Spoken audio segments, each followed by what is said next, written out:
Sinimulan na ng Armed Forces of the Philippines ang unang bahagi ng taunang Balikatan Exercises 2016. Ayon kay AFP Public Information Office Chief Colonel Noel De Toyato, isinagawa ang mga unang aktibidad sa Panay na sakop ng Capiz at Palawan.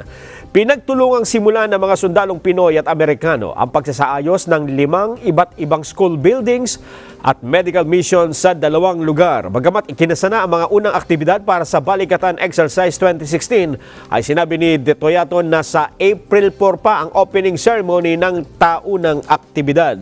Habang magtatagal naman ito hanggang Abril 15 kung saan sentro ng pagsasanay ang humanitarian assistance, maritime law enforcement at environmental protection. Layo ng Balikatan Exercises 2016 na mapaangat o ma-develop pa ang dalawang pwersa, ang mga techniques, tactics at procedures kapag ikinakasa ang mga maseselang na operasyon.